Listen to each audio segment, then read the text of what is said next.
ઉત્તર પ્રદેશના કૌશામ્બી જિલ્લાના સૈની પોલીસ સ્ટેશનમાં પોતાની ધરપકડ ટાળવા પોલીસ પર ફાયરિંગ કરી ચૂકેલા અને સન 2019થી લીંબાયત પોલીસ સ્ટેશનમાં રાત્રિ ઘરફોડ ચોરીના ગુનામાં છેલ્લા 5 વર્ષથી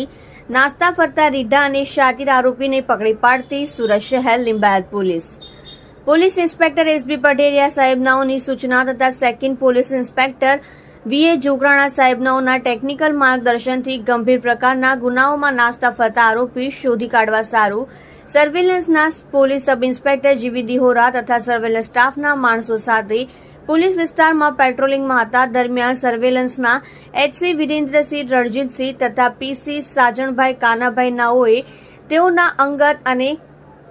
વિશ્વાસુ બાતમીદાર મારફતે સંયુક્ત બાતમી હકીકત મળેલ કે લીંબાયત પોલીસ સ્ટેશનમાં ઘરફોડ ચોરીના ગુનામાં છેલ્લા 5 વર્ષથી નાસ્તા ફરતા આરોપી અજીમ હાલ લીંબાયત પદ્માવતી સોસાયટીમાં આવેલ છે, જે બાતમી મેળવી ટેકનિકલ વર્કઆઉટ કરી આરોપીને પકડી પાડેલ છે.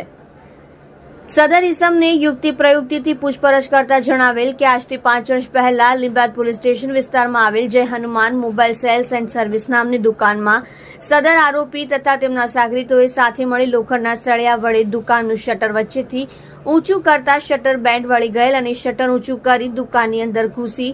જુદી જુદી કંપનીના મોબાઈલ કુલ 15 તથા દુકાનના ટેબલના ખાનામાં પડેલ રોકડા રૂપિયા 40,000 મળી કુલ્લે 2,34,588 ની મત્તાની ચોરી કરેલા કબૂલાત કરતા હોય અને જે ગુનામાં આરોપી આજ દિન સુધી નાસ્તા ફરતા હોવાની હકીકત જણાવતા સદર આરોપી અઝીમ અલીમ ખાન પઠાણ ઉંમર વર્ષ 27 ધંધો વેલ્ડિંગ કામ રહેઠાણ પ્લોટ નંબર 27 ગલી નંબર 1 સર્વે નંબર 37 જિલ્લાની એપાર્ટમેન્ટની બાજુમાં પદ્માવતી સોસાયટી લીંબાયત સુરત શહેર મૂળ વતન ગામ અમાઉ થાના ખાગા પોલીસ સ્ટેશન અમાઉ તાલુકો ખાગા જિલ્લો ફતેપુર ઉત્તર પ્રદેશ